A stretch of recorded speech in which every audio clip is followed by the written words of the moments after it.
Contagious!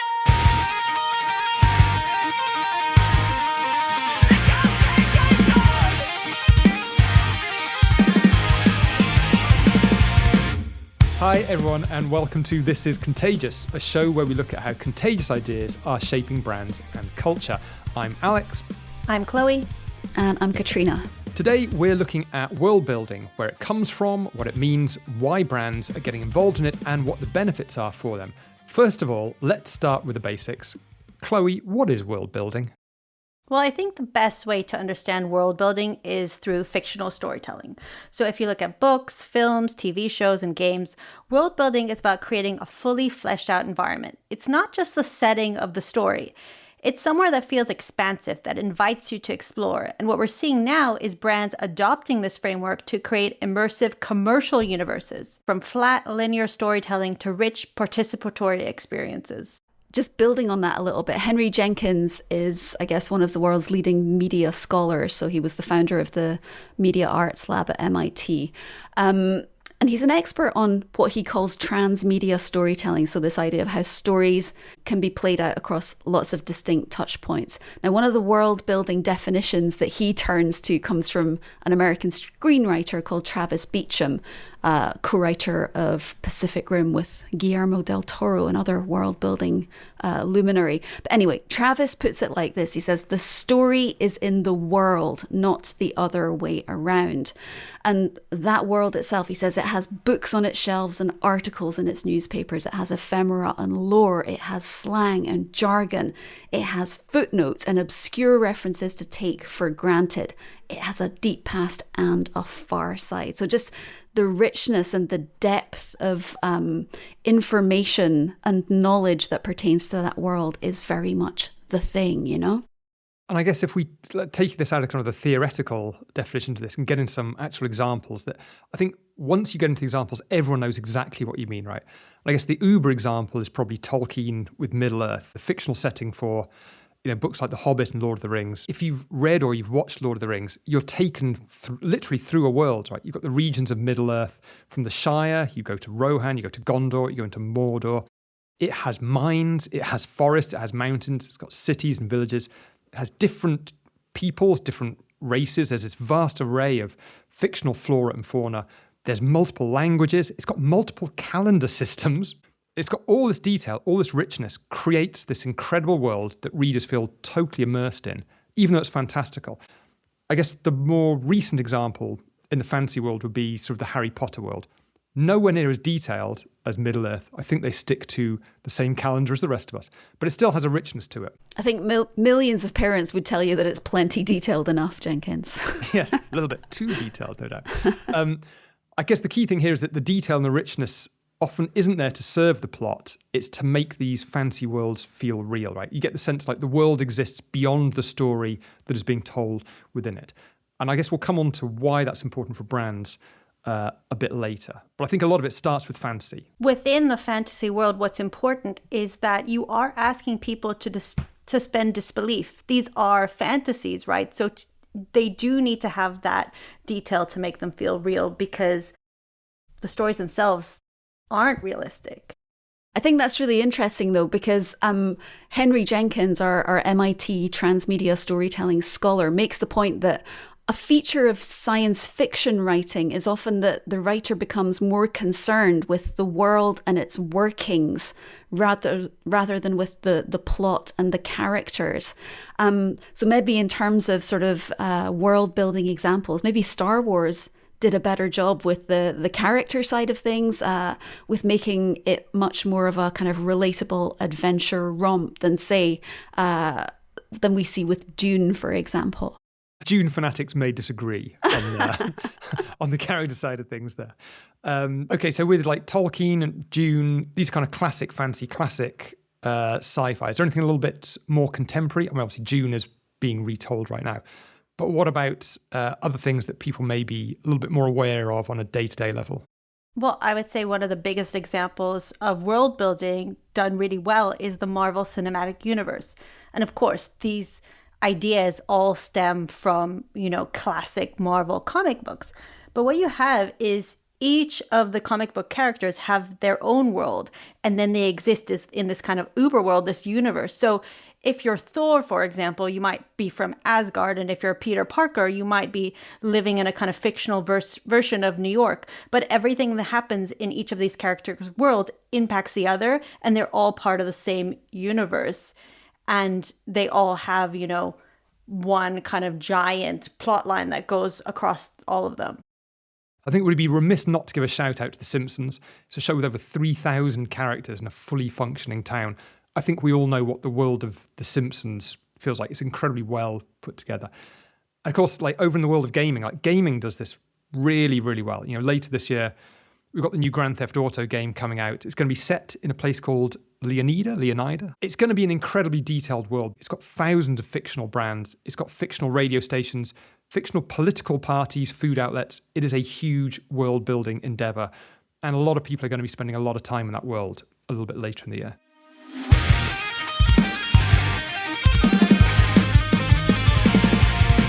Right, we've got the theory of what world building is. We've talked about some examples.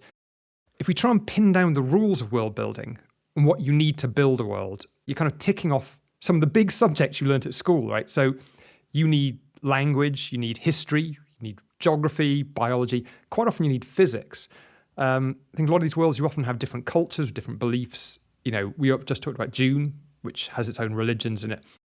I think interestingly, you often come across a variety of languages. And I'm going to go back to Tolkien, bear with me on this. But Tolkien was a historical linguist. That's what he was a professor of, right?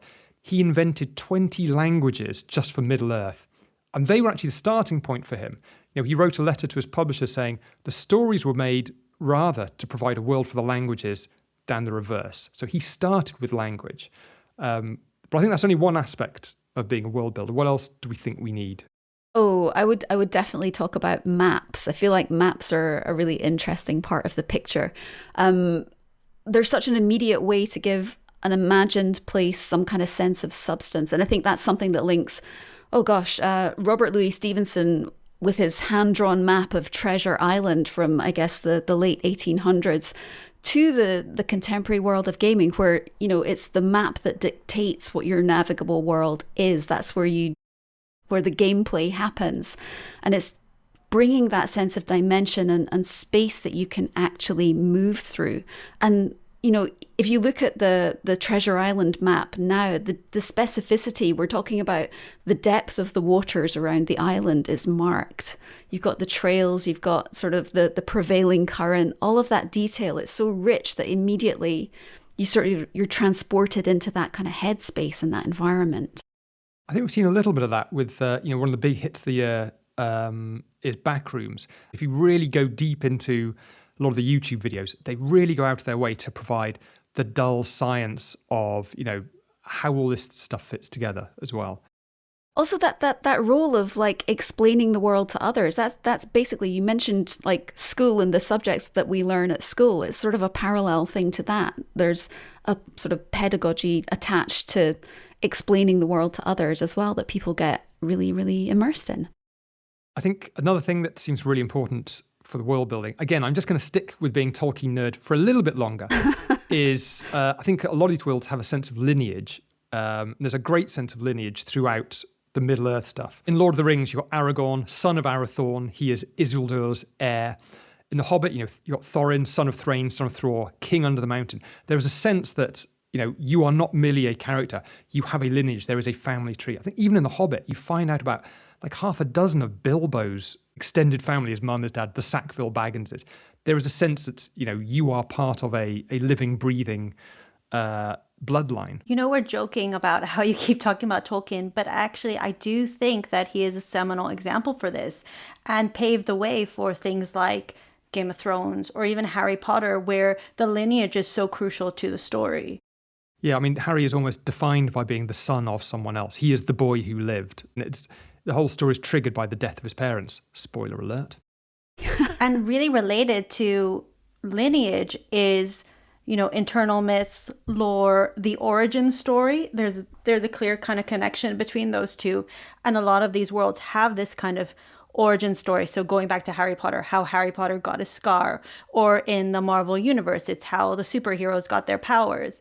And I think this is one where it's actually very relevant for brands, because a lot of brands will use this device of the origin story, especially heritage brands. If you think about Jack Daniels, they have all their marketing around their founder, or even KFC. You think about the Colonel's original recipe of 11 herbs and spices. This is all about the lore, right? Also, like if we're thinking about the elements that go into kind of creating a world building kind of system, you need your institutions and you need your rule makers as well, like the Ministry of Magic in Harry Potter, or the Federation in Star Trek as a sort of protector of freedom across the universe.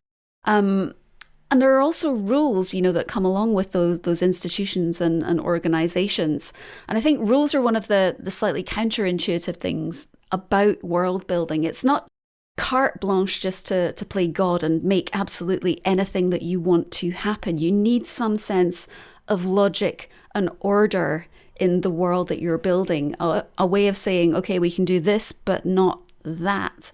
And I think that's something that Chloe, you have some things to say on that, don't you? Well, I think there is an interesting paradox here, because on the one hand, I totally agree with you. The rules are so crucial to world building because it allows you to have a certain kind of consistency, and going back to what we were saying, a certain believability to these rules, to these worlds rather. But there's also something interesting about worlds in that they are not static. They're completely evolving. And you guys know I love Disney, so I want to go on a bit of a Disney rant. It's no big surprise I want to talk about Disney.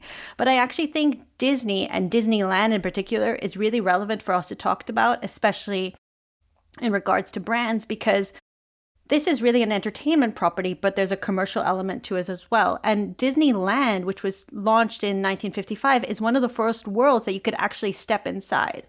And when Walt Disney imagined Disneyland, he called it something that will never be finished. He called it a live, breathing thing that will need changes. And that's why I want to talk about it, because such an important aspect of world building is that these worlds evolve. So on one hand, the rules allow them to stay the same. On the other hand, they always are completely changing. And that's really important, because if you're a storyteller, or even if you're a brand, it allows you to continue to do new things. It's not that the world, is completely static, because that really makes it very boring, doesn't it? Totally, yeah.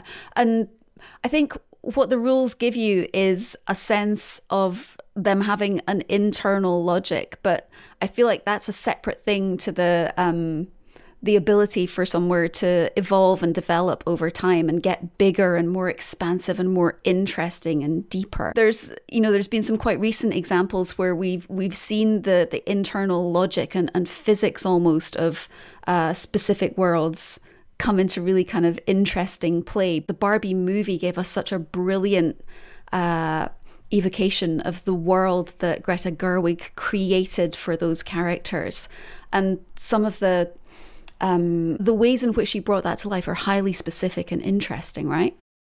Yeah, so one of the things I love so much about Barbie Land is that it's extremely clean, because it's a utopia. So there's no clutter. There's nothing dirty. That's such an insight into the state of your house. Do you know what I love about Barbie? Is it is clean. I have 2 young kids. I just want to live in Barbie Land for one day. One thing is maybe less aspirational about Barbie Land is that if you look at the houses, there are no walls or doors. So they have no sense of personal privacy. And also, going back to what you were saying. Living with kids. Sorry. Exactly. It's really true. But one thing that's really interesting, we were talking about the different subjects and, how building worlds is almost like having school subjects. So physics is really important. If you look at the physics of Barbie Land, and you would know this if you've ever played with a Barbie, Barbies don't slowly walk up the stairs, right? If Barbie wants to go somewhere, you just hold her and she just flies to somewhere. And if you look at how Barbie moves across Barbie Land, she wants to go down, she just flies on down. She wants to go into her car. She does not open the door of the Corvette and sit down. She just plunks into the car. What's also interesting is how space appears in Barbie Land. So all the houses were designed to be 23% smaller than human size. And if you look at the actors, it looks like their heads are about to hit the ceiling, And what this does is it makes the world more believable. In Mattel speak, they say that it makes everything look more toyetic, which I think is a really great word.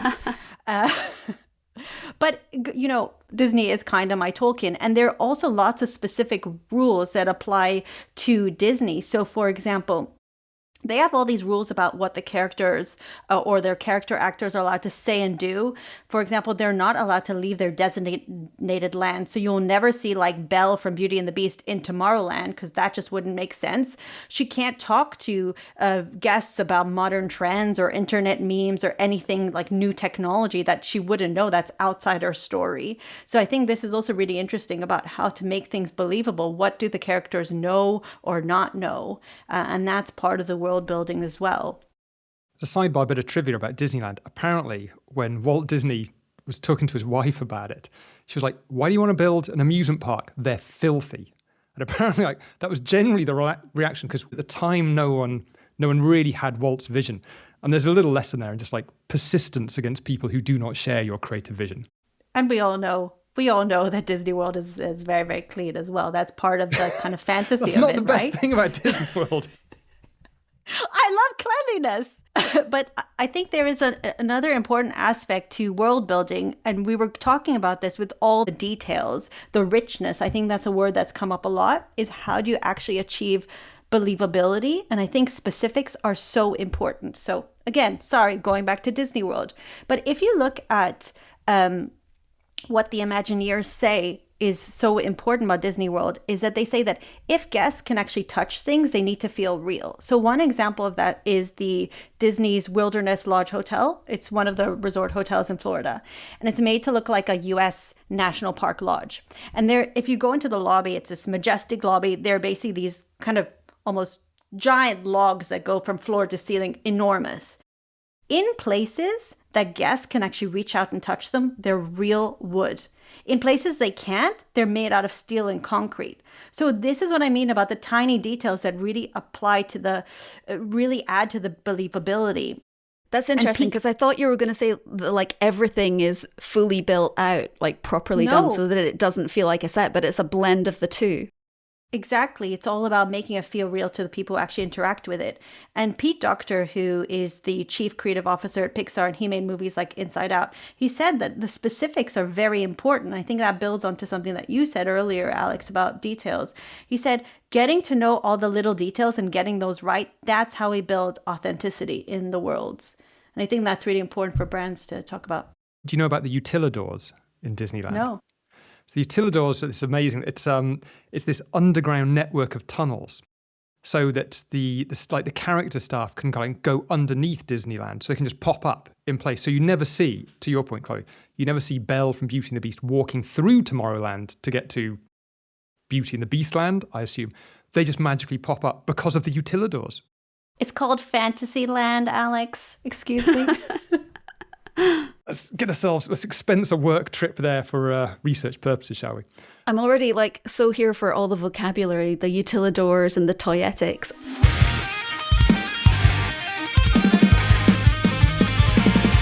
Should we get a little bit into why brands might be interested in world building and maybe talk about some of the brands that we think are doing this well? I think to kick this off, I think one of the key benefits for brands has got to be participation. Participation is a really deep form of engagement for brands, and when you create a world, it allows people to enter that world, and interact. So again, caveat, I've got a very Tolkien adjacent example to this, which is Games Workshop. But Games Workshop does this brilliantly. I know we've talked about them before on the podcast. Primarily, they're a games manufacturer, but they've turned their stores into places where you go to play these games. You go in to paint models. They've got real world and online spaces where you can meet other people in the community. And there's a whole media part of the brand that has books and animation. Again, you just immerse yourself in the myth and the lore of the brand's world. So it's very interactive, very participative as a brand. If that's kind of one element of world building, what else might brands be interested in getting out of this? I think there's another very related element, which is belonging. It's not quite the same as participation, but if you look at something like Taylor Swift's Eras Tour, that really had some of the same elements we were talking about before. There's a shared language, there's a shared history. But if you add elements like the friendship bracelets and people coming to the concerts dressed as in different eras, it made people feel like they were part of a shared community. It made them feel like they really belonged. And I think that's an important aspect. So much. It's part of that thing of finding your people, knowing that the people there care as much as you do and know some of the things that you know, and you're like the Venn diagrams of your knowledge and love of that whole kind of Taylor Swift era's universe is something that you can share and appreciate together. And that's basically exactly what builds that feeling of belonging. Yeah, I guess another benefit for brands is this sense of it's an outlet for fandom, right? So it allows for role play, allows for these, the community rituals, that kind of tribal belonging. I think you see it less so now with Apple, but I think you could see how powerful that was back in the days of Steve Jobs, when Apple felt like a brand you lived in, not just a product you bought. There was the whole cult of Apple part of it, right? But not just an outlet for fandom, a way of deepening and extending fandom. And I think that brings us on to Joseph Pine. Like, Chloe knows, like, from long bitter experience, I'm a bit of a Joseph Pine fangirl. He's the author of a seminal book in the world of brands called The Experience Economy. This is something that he and his co-author wrote like 20 years ago. It got reissued in, I think, 2015. He now has a new edition, The Transformation Economy. But there's a quote that I keep coming back to from his Experience Economy era about the power of experience. He says, "Time is the currency of all experiences, and the more time a consumer spends with your brand, the more money they will spend now and in the future." And I think when we're talking about why brands are interested in world building, the answer is in those lines. It is about getting your customers to be more and more deeply engaged with your brand, because that is what helps to part them from their cash, ultimately. And who do we think has done that really well as a brand? One of my favorite examples, I think one of the most interesting examples, is Red Bull. This is a brand with what we could kindly describe as a pretty concise product range. They sell an energy drink and a few variants of that. But they have also built this entire universe around extreme sports, extreme performance, adventure, and like human potential. The Red Bull world is like a universe where the impossible becomes possible and where limits are supposed to be pushed. This is a brand that doesn't just advertise in media, although it does that as well, but it also is a media company in and of itself. The Red Bull Media House produces films and documentaries. It makes magazines, music. It puts on live events that exist independently of the Red Bull can of fizz. They own sports teams, Red Bull Racing, Formula One, football teams like RB Leipzig, the New York Red Bulls. They have venues, recurring events, franchises, things like the Red Bull Air Race. I guess one of the things that's really interesting about Red Bull is that, like, a lot of basically everything we've talked about so far is pretty fictional up to this point. The Tolkiens, the Dunes, all the Disney. Disney's interesting because it starts flipping into that more, and it's commercialized kind of fantasy and fiction. Mm-hmm. But Red Bull is very, very real world. It's none of those. It has no element of fiction about it at all, right? That's it. It's real people doing real things. And what is that if it's not sort of creating as well as participating in culture? This is a brand that is making culture, and it's bringing people into its world to take part in that and be entertained by it, get enjoyment from it, experience it. I think the point here is that world building can be equally relevant to more kind of consumer products, not just entertainment brands. Because a key part of what you're able to do through world building is fight commoditization and differentiate your brand, which is so important. If you are, an energy drink, Red Bull has proven it's not just another drink, right?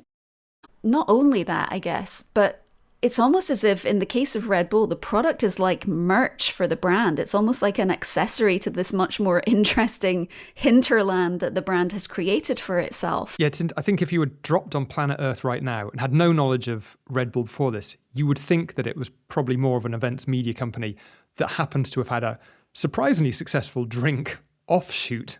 Rather than starting with the drink and going the other way. Yeah, totally agree. Chloe, to your point about world building being a way to kind of fight commoditization, I think there's a brand that does this absolutely superlatively. And we've spoken about them a little bit before, which is the sunscreen brand Vacation.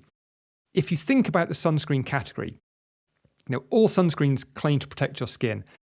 And a lot of brands in the space try to differentiate by saying they maybe have different textures, like they're not oily, or they're better for different skin types. The differentiation is still pretty close. And then along came Vacation, which built this kind of mythic 1980s Club Med world. And it's literally and figuratively a world away from all the other brands in the space. Their marketing, their product, and the brand experience, it looks, it smells, and it feels nothing like its competitive set.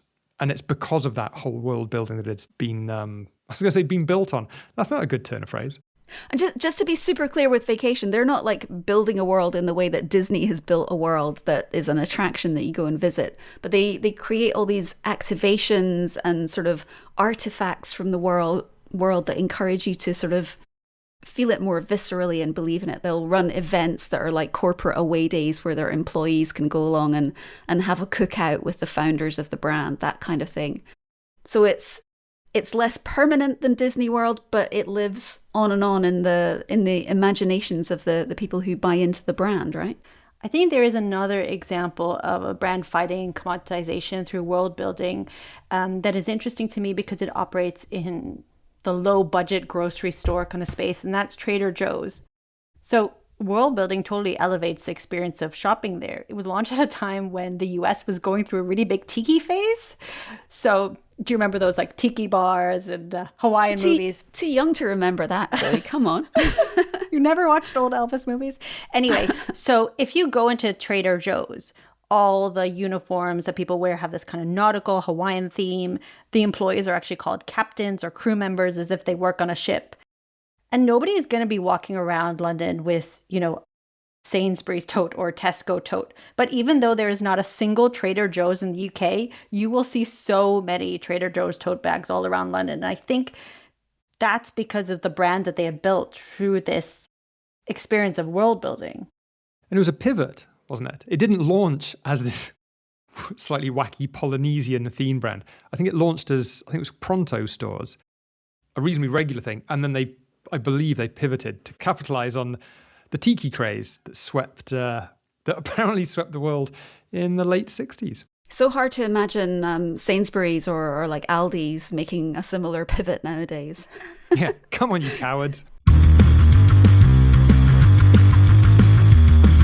It's an interesting point about like not being boring. With media fragmentation, with social media, I think world building is just fuel for that requirement that so many brands have to just be always on, to be constantly having to put something out on social day after day. I think it's fundamentally different to this kind of campaign mindset. And because you have this world that you are constantly bringing to life, it solves that question of what the hell are we going to do on social every single day of the year? I think Liquid Death is a really good example of that. So they're basically an entertainment brand that sells water. And Andy Pearson, who's the VP of Creative at Liquid Death, had a really good quote on this. He said, "The world lives on Instagram and TikTok, and our brand needs to fit within that world.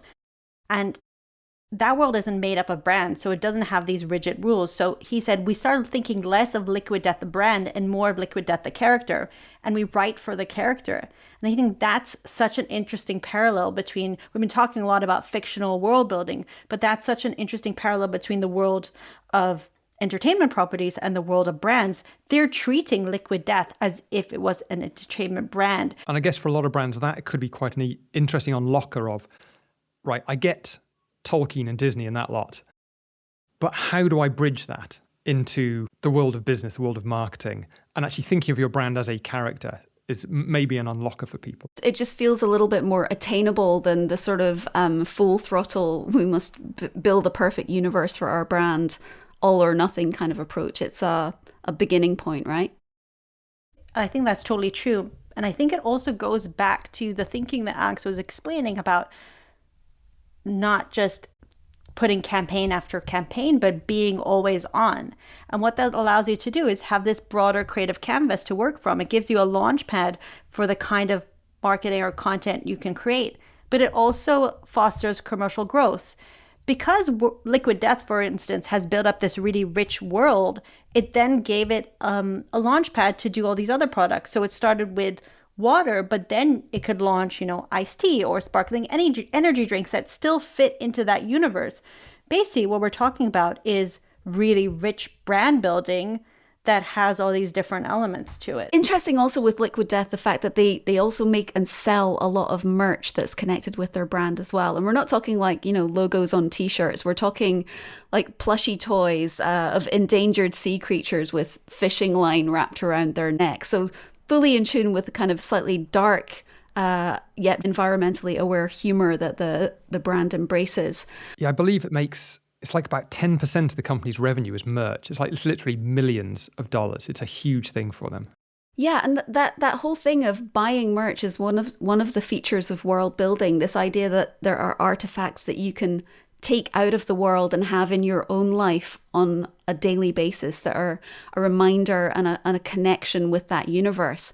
This thing that's been sort of going around in my head, when we talk about world building, I think there was a phase when we were associating the idea of world building with things like the metaverse. And if you go back to, is it Neil Stephenson's initial evocation of the metaverse, that was a sort of persistent alternative world that you had to get a headset in order to access. But I think what's interesting about the worlds that brands can create is that they're creating a way to basically live rent-free inside people's heads and have that kind of permanent link to the imagination and interests of their consumers. Well, I guess you see it, and you can see it across a lot of these properties, that sense of where the world exists. There's a bit element of it exists in your head, some of it exists in the real world, and some of it exists online. And that is true from, I'm going to say them again, from Tolkien right through to the Red Bulls and the Liquid Deaths of the world. So far, like good reasons brands want to get involved in this: participation, fighting commoditisation. Anything else we think is interesting here? I think there's a big role being played here by escapism as well. I think a huge part of the appeal of world building is that whatever is going on in people's real world, in their day-to-day existence, they can find a little bit of relief in the realm of an alternative world that is being constructed around a story or a character that you love, or a brand that's fueling a passionate interest of yours in the way that Red Bull does. One of the brands that has seemed to make real strides with this in the last, I guess, 5 to 10 years is Jellycat, the plushy toy makers. The absolute dedication this brand has developed to just unbelievable whimsy and using incredibly carefully constructed in real life experiences to delight its fans is really something to behold. They don't just sell you a set of like plushy toys that look like fish and chips. They set up a chip shop and they pretend to fry it for you first. That's a real sort of level of commitment to the bit. And the founder of that brand, William Gataker, I think his name is, he says what we're trying to do is be uplifting. That's the role they see themselves playing in the lives of their customers. And they say they actively try not to consider possible limitations so that they don't restrict their imagination. There's nothing that they feel they can't be influenced by. I think another little interesting lesson for brands there is the fact that Jellycat didn't come out as a world builder. It existed for a while, like selling like reasonably standard kind of soft toy products. And then it got into this world building side of things. So it doesn't need to be there right in your kind of founding DNA if you're interested in getting into this stuff. Yeah, absolutely. And, just to be clear, this is a commercial big hitter. Their last annual revenue reported was for 2024, $450 million, everybody. And that was a 66% increase on the year before. So these guys are going gangbusters. Yeah, I'd quite like a 66% increase in my income year on year. Who wouldn't? I think like as an interesting observation, while keeping it on a financial end, I think the brands we're talking about, we see a lot of lower budget and kind of category disrupting brands doing this well. So it's Vacation, it's Liquid Death. Red Bull is not a small brand, but it's certainly not Coca-Cola, right? I think the reason we see that type of brand doing this is because you don't need a necessarily huge budget to be a world builder. You really just need creativity. We're not talking about actually physically creating worlds that need like engineering budgets or locations. It's about imagination.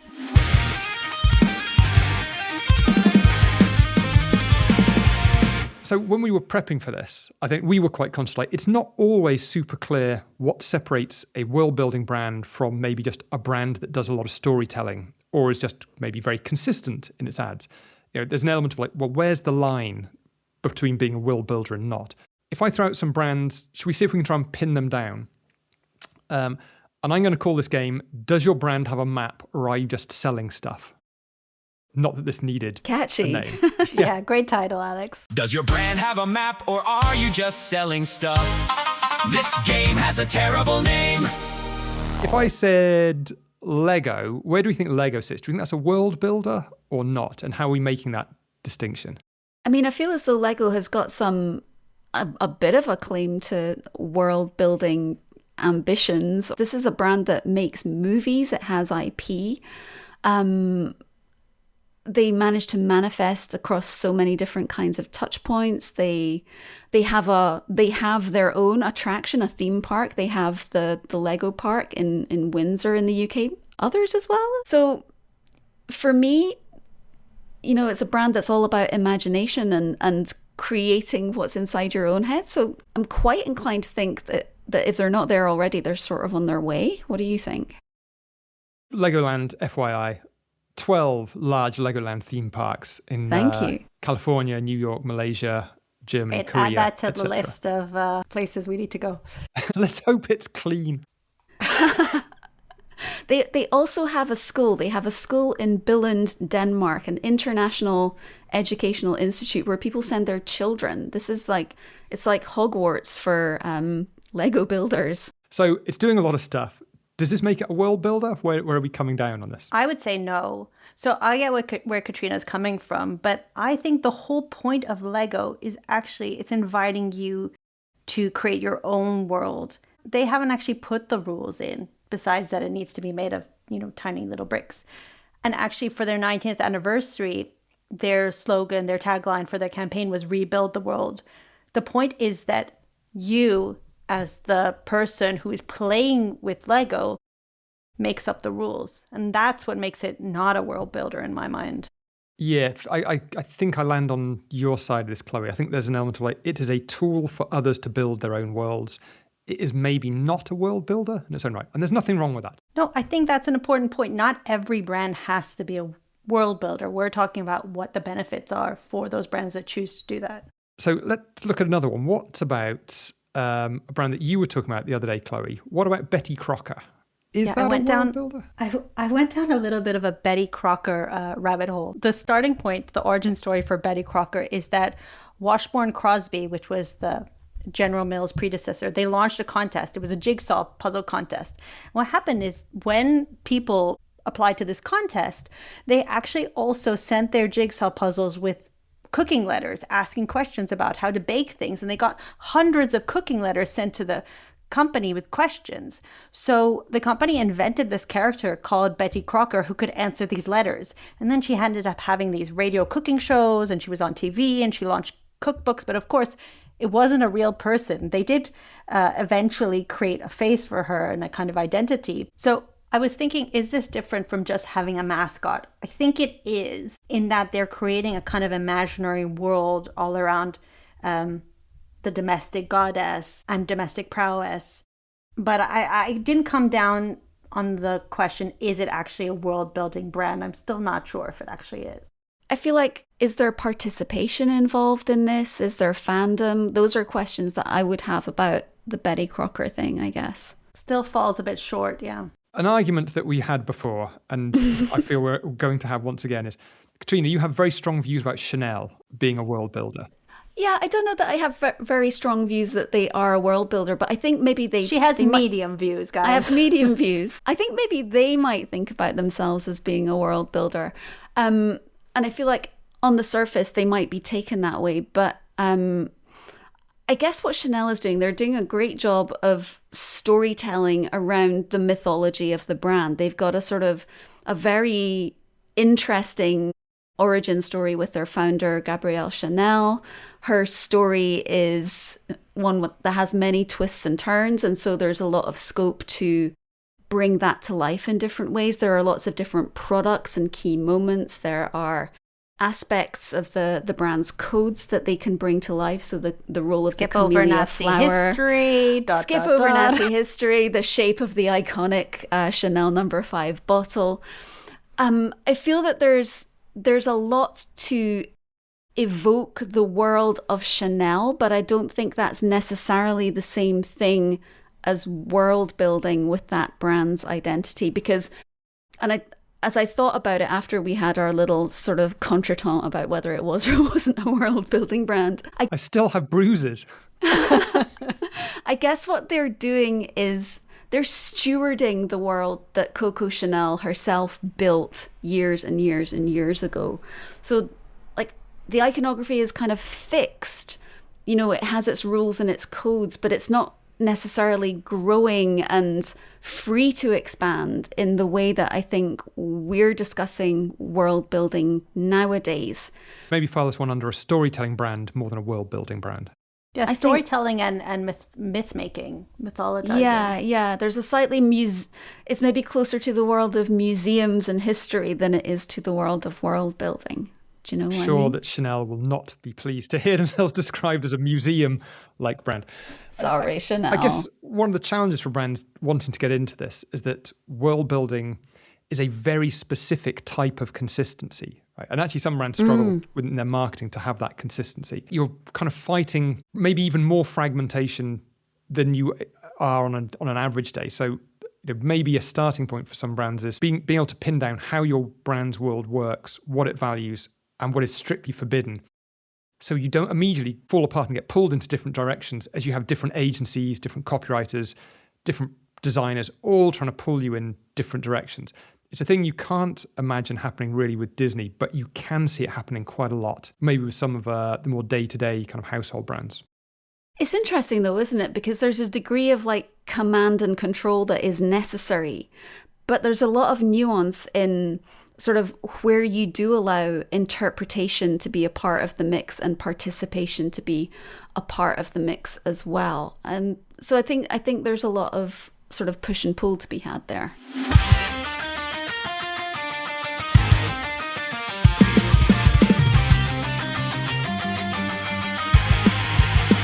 It's probably about time for us to wrap this up. As a little, in inverted commas, fun way to wrap this up. If you could live in any brand world, right? Imagine you can just step into a brand's world. Which one would it be and why? Chloe. I'd live in Chloe world. Is that your answer? I approve of this message. I think Barbie Land sounds pretty good to me. I mean, I'm not sure about, living with Ken or the lack of privacy, but really clean, feminist utopia. Everyone's dancing. You can't actually swim in the ocean, although you can have a beach day. The food, you can't actually eat it, but you never gain any weight. So a lot of pros there, I would say. I feel like you've thought about this in some depth and maybe thought about it before. You might be right. Katrina, do you have a brand world? Well, yeah, I was also quite drawn to the Barbie world, but I feel as though I'd probably want to live with weird Barbie up in her house, slightly set apart from the rest of the gang, and yeah, I'd definitely be wearing Birkenstocks rather than high heels for sure. But I guess if we're sort of, we should have a different answer each one of us. So I think I'm going to go with the world of Red Bull and extreme sports and adrenaline.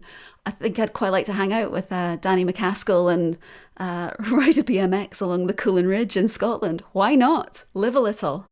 Yes, and never sleep ever again. I can only imagine your blood pressure and your heart rate living in Red Bull world. Constantly elevated. What about you, Alex? Are you going to say Middle Earth? I mean, I think there's probably worse places to be than Middle Earth. I haven't really thought about this. I get maybe it's a bit of a left field choice. The Fender guitar brand world could be interesting. Fender brands, right? You cover quite a range of music. I think if you went, I'm going to be a little bit nerdy here. If you went Gibson, you're maybe in a bit more of a hard rocking world all the time. Fender, you can do everything from a bit of rock, bit of jazz, whatever you like. I think like quite a musical centric world would be quite a fun place to live. Very loud. You didn't have to warn us that you were going to get a little bit nerdy, Alex. It's sort of a given. Yeah, maybe you just said that once at the start of this and never had to repeat myself. Right, I guess that's all we've got time for today. As always, if you want to know more about brands like Jellycat or Liquid Death, anything else we've talked about, head over to Contagious IQ for our full brand analysis. If you want to watch the extended cut of Lord of the Rings, that'll set you back a solid 12 hours, not a minute of it wasted. Until then, thank you very much for joining us. We'll see you next time. Namarie, which is Middle Earth way to say goodbye. You look really puzzled. Goodbye. Thank you, Alan Partridge. This is Contagious.